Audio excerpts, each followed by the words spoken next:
US President Donald Trump has announced a 25% tariff on all car and light truck imports into the country. It's due to come into effect on April 2nd. Economists and world leaders are warning that it will be a tax on consumers and have a chilling effect on the global economy. But to Americans, Trump paints a rosy picture, predicting that the levies will spur growth. Imagine a world in which the United States, once the pinnacle of the global economy, is suddenly on the verge of total collapse. This is not a scenario from a sci-fi movie, but a reality that could be part of our history. What is the cause? A few years ago, Donald Trump, determined to hit his trading partners, launched a trade war, not realizing that his own weapons would come back with devastating force. And now, years later, his longtime ally, Canada, decides to fight back. But not just with verbal jabs. Canada strikes a $30 billion dollar blow that shakes the US economy to its very foundations. The clash of world economies becomes more than just a dispute over tariffs. It's a real economic battle where the stakes prove too high for everyone. That's a 10. That's a good one. Yeah.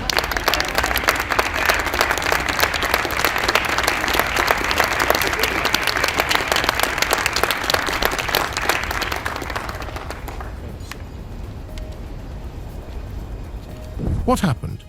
Why can the actions of one person, or rather one country, have such a profound effect on the entire world? Can you imagine that America, which is used to dictating terms on the world stage, suddenly finds itself in a situation where its economic power collapses and allies start looking for alternatives, leaving Washington? And it's not just an economic downturn, it's the collapse of decades of relationships that seemed unbreakable. I think you're going to remember today, it's going to be a free nation that we're dealing with. We're going to have a very free and beautiful nation. It's going to be Liberation Day in America, and it's going to be a day that hopefully you're going to look back in years to come and you're going to say, you know, he was right. This has turned out to be one of the most important days in the history of our country.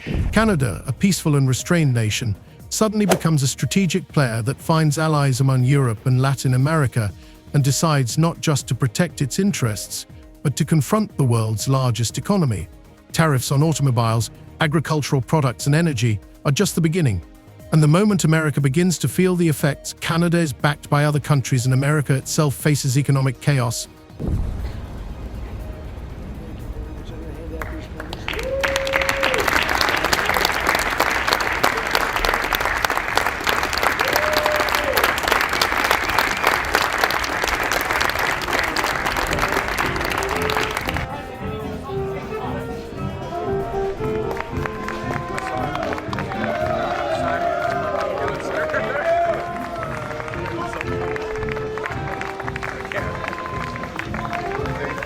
This is not just a trade war.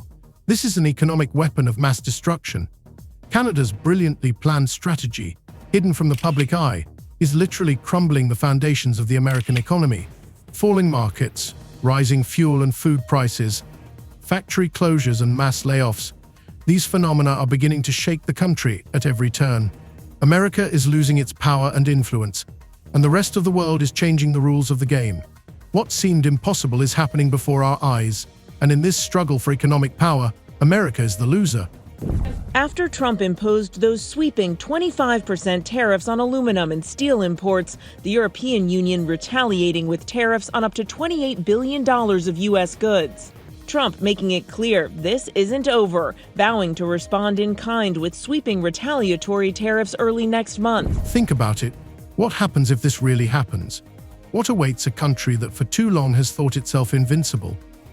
Prepare to learn how the US came to the brink of collapse and why its strategic mistakes cost it not only billions of dollars, but also its status as a world power. Ready? The higher the tariff, the more likely it is that the company will come into the United States and build a factory in the United States so it doesn't have to pay the tariff. That will take many, as you know, that will take many years. In fact, I'll tell you, you know, there's another theory is that the tariff, you make it so high, so horrible, so obnoxious that they'll come right away. When I do the 10%, 10% is really, first of all, 10% when you collect it is hundreds of billions of dollars. The numbers that you're talking, all reducing our deficit. But really, so there's two ways of looking at a tariff. You can do it as a money-making instrument, or you can do it as something to get the companies. Now, if you want the companies to come in. When Donald Trump decided to launch a trade war with China and other major economies around the world in 2018, he probably didn't realize that his decisions could have devastating consequences, not only for America, but also for its closest allies. However, it all started small, with tariffs on Chinese goods. Trump believed that trade relations with China were unfair to the US and demanded new terms from Beijing, counting on the Chinese to give in under pressure. But economics, like politics, is not always predictable, and what appeared to be another lever of pressure became a catalyst for massive economic disruption on both sides of the Atlantic. America, brought in to be a major player in the global economy, confidently launched its strategy. Trump quickly embarked on a course of raising tariffs, expecting to get concessions from other countries as part of new agreements. This time, however, he underestimated the reaction that would follow from his closest neighbor and partner, Canada. Canada, traditionally a peace-loving neighbor, strongly rejected these actions and began to develop a response plan in which a peaceful resolution of the conflict was out of the question. After weeks of whiplash, Trump threatening tariffs, imposing some, and walking back others, many Americans are feeling the uncertainty. In Swisher, Iowa, distillery owner Jeff Quint says it's paralyzing. The bourbon industry is going to be collateral damage in this tariff war. I don't really think there's any way around that. And he's not alone. Tonight, the majority of Americans, 61%, now say they disapprove of how the president is handling tariffs. 56% say they disapprove of his handling of the economy overall. But the president has dismissed those concerns tonight, saying he has the right to change course. Canadian economists and politicians, who had long shied away from open confrontation with the United States, eventually began to hatch the idea of a quiet but powerful response to Trump's actions. Behind closed doors, Canadian officials pondered how to hit the US economy in a way that would make the US actually feel the consequences. But instead of open conflict, they decided to use a strategy of economic pressure, focusing on sectors that are particularly important to Americans: agriculture, automobiles, and energy. With Elon Musk's views on weighing into very much national politics, national elections in Europe. And then on top of that, when you see the backdrop of Tesla upgrading its product line and the impact of them trying to chase more sales at the back end of last year, that means it's short on inventory. It can't necessarily sell as many vehicles or doesn't have as many in stock to sell. So there is that issue there of a confluence of impacts, which means that sales have been falling. Again, the question is how much more that will impact into February as well, given that the back end of last year in 2024, Tesla sales did slip overall. Studying Trump's previous attempts to secure agreements favorable to the US, the Canadian authorities concluded that the solution cannot be instantaneous and crude. It must be thoughtful, surgical, and, most importantly, coordinated. Within months, Canadian diplomats and economists began secret negotiations with other countries concerned about US actions. Mexico, already facing threats of new tariffs, was the first ally with whom Canada built a strategic partnership. European leaders, frustrated with Washington's policies, also began to openly support the idea of building a coalition against US tariff aggression. Together with Canada, they formed a covert alliance that was rapidly gaining strength. Secret preparations for Canada's economic response continued in the shadows, but each step was carefully calculated. Realizing that the US was not accustomed to taking blows from its closest allies, the Canadian authorities decided to act with the utmost precision. First and foremost, the US energy sector was targeted. Canadian oil and gas supplies were not only important to the US economy, but also critical to the country's energy security. When Canada unexpectedly announced in April 2025 that it would cut hydrocarbon supplies to the US, the fuel instantly jumped in price. This was not just a blow to the market, but to the entire structure of US industry. There's been a lot of on and off, some inconsistency. There's no inconsistency. I'm not like a block that just, I won't delay. It's called flexibility. It's not called inconsistency. It's called flexibility. The next step was agricultural commodities. US farmers had long relied on exports to Canada, but now these commodities were simply no longer available to Canadian buyers. Canada imposes heavy tariffs on American food products, including grains, meat, and dairy products. Farmers, especially in the Midwest, began to lose major markets. Soon, many farms in states like Iowa and Nebraska were on the verge of bankruptcy, and large-scale protests broke out in response. Mass layoffs at factories that depended on cheap agricultural supplies followed, including Harley-Davidson motorcycles and Kentucky bourbon. President Trump with the Irish Prime Minister visiting the White House today. The president suggesting his tariffs won't stop here, saying, "Of course, I'm going to respond." And tonight, right here, the new poll showing 56% of Americans disapprove of President Trump's handling of the economy. The number's even worse now on the president's tariffs. ABC's chief White House correspondent Mary Bruce leading us off. Today, President Trump side by side in the Oval Office with the head of the Irish government. But perhaps most painful to the American economy was the intrusion of Canadian tariffs on the auto industry. American cars, traditionally favored in the Canadian market, became too expensive for Canadian buyers. Several major auto plants in Michigan and Ohio reported losing millions of dollars due to falling sales and were forced to begin mass layoffs. The expected crisis hit the country so quickly that the US leadership did not even have time to prepare for the consequences. The US economy, which seemed immutable, was on the brink of disaster. In response to these measures, Canadian officials quickly began to see the first fruits of their actions. The US stock market went into shock, with the Dow Jones dropping more than 600 points on the same day the retaliatory package was announced.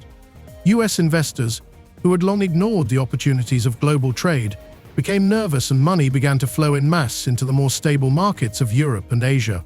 The US goods and services market felt the blow, and panic set in at the White House. But Trump, despite all the pressure, remained confident that his policies were fair and that America would eventually emerge victorious from this struggle. We begin with the president's trade war escalating tonight. This evening, the retaliation against the United States, Canada, and the European Union responding quickly, just hours after President Trump's 25% tariff on all steel and aluminum coming into the United States. Canada, the largest supplier of steel to the U.S., slapping new tariffs on $20 billion worth of U.S. goods that are sold in Canada. And the 27 countries of the European Union imposing retaliatory tariffs on up to $28 billion worth of U.S. goods sold in Europe. However, the actions of Canada and its allies had a bigger impact than it might have seemed at first glance. The U.S. began to lose credibility not only among its allies, but also among the world's major financial players.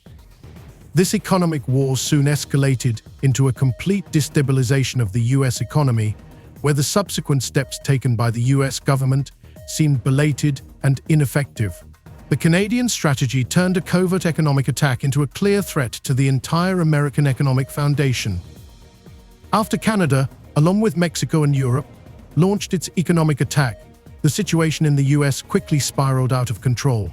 At first, American investors and economists tried to justify what was happening as a temporary downturn, believing that things would soon return to normal. However, as events show, the consequences were far more serious than many could have imagined. In the weeks following the announcement of the retaliatory measures, stock values on Wall Street plummeted precipitously. On the same day that Canada imposed tariffs on agricultural products and restricted oil supplies, the Dow Jones Index lost more than 600 points. For economists, this was an alarming signal, but at the time they were still hopeful that the US government could quickly regain lost ground. Unfortunately, the forecasts turned out to be wrong. The deeper one plunged into the crisis, the more it became apparent that America was facing the consequences of a global economic war. Even despite Trump's initial silence, his economic advisors began to openly express concern, but they were powerless. The main economic blow came to American industry. Fuel prices began to rise, which immediately led to higher transportation costs and more expensive goods. Americans began to feel it in their daily lives. The cost of gasoline at gas stations rose by an average of $1.50 per gallon. This was just the tip of the iceberg. And police in Italy are investigating possible arson after a fire destroyed more than a dozen Tesla vehicles. Elon Musk is calling the incident at a Rome dealership terrorism. This comes as Tesla has been the target of recent protests around the world. Slowly but surely, events began to unfold that would have long-term consequences. U.S. agriculture found itself on the front lines of an economic attack. Agricultural products, long one of America's biggest exports, have now become too expensive for Canadian buyers. Many large farms that used to ship their produce to Canada were facing bankruptcy. Farmers who were used to a steady income from Canadian buyers began to lose markets. Protests in rural areas became more frequent, and farmers who felt betrayed organized protests with road blockades, and the situation became more tense by the day. The automobile industry, in turn, also faced the consequences of this trade conflict. Canadian tariffs on American cars were a crushing blow to auto plants in Michigan and Ohio. Automobile manufacturers who had to raise the prices of their products were unable to keep up with demand.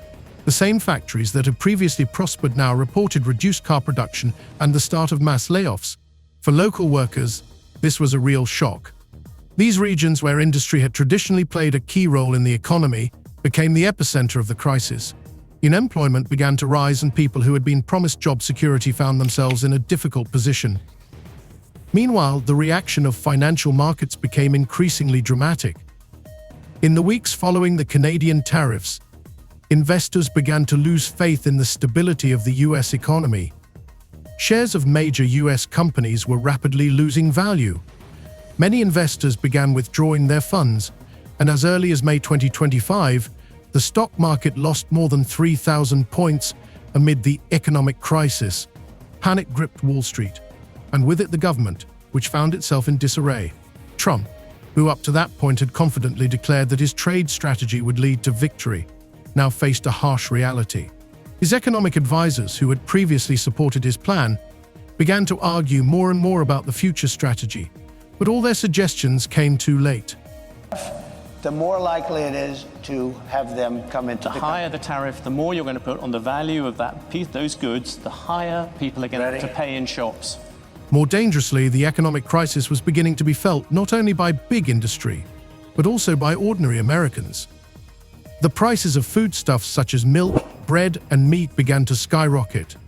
Blackouts became commonplace in major cities like New York and Detroit, where millions of people became without lights during the hottest or coldest months of the year.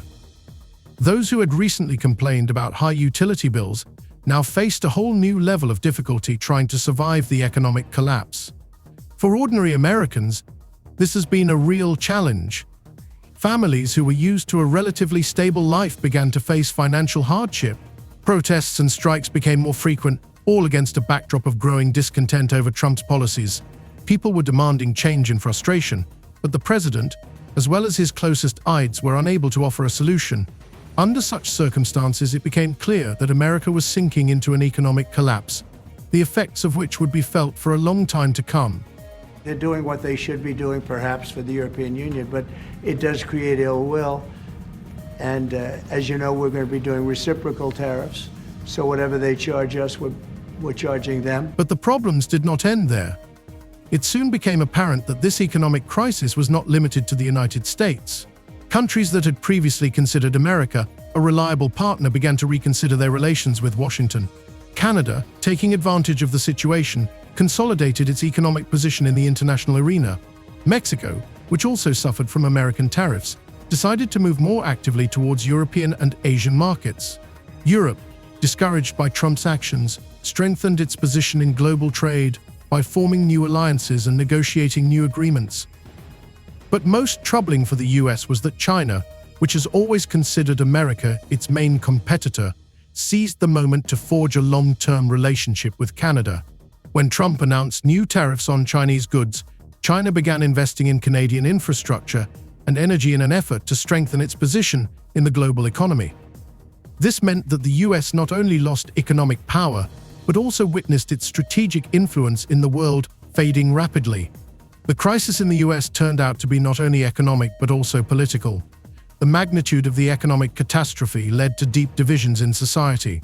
Millions of Americans felt betrayed by their leaders, which led to increased political instability within the country. While the rest of the world moved forward trying to rebuild their economies, America was left waiting, not knowing how to get out of the crisis. Well, when you look at the kind of input Musk has been having into politics, there has been some polling done which suggests there is a strong dissatisfaction with. Against the backdrop of economic destruction in the US, the situation became even more alarming. The dollar, which had been the world's reserve currency for centuries, began to lose its power. Countries that had traditionally relied on the dollar began to look for new ways to settle payments, and this was primarily evident in trade with Canada and Europe. New systems based on digital currencies and blockchain have begun to supplant the dollar, which has also caused a marked decline in the value of the US currency. US banks, long considered a symbol of financial strength, now faced the withdrawal of large investors and capital. In response, the US government, in an attempt to restore confidence in the dollar, decided to make sweeping changes to the financial system, but these measures proved insufficient to stabilize the situation. The consequences of these changes were irreversible. As the US economy continued to decline, global economic blocs, such as the European Union, China, and Latin America began to shape a new economic reality in which America no longer played a key role. The US, which until recently had been a leader in international trade, found itself isolated. As global corporations left the US, they set up new operations in Canada, Europe, and Asia, where business conditions were much more stable. But this was not just an economic defeat, it was a disaster for the very idea of American leadership. With America alone, its major allies began working to create a new world order.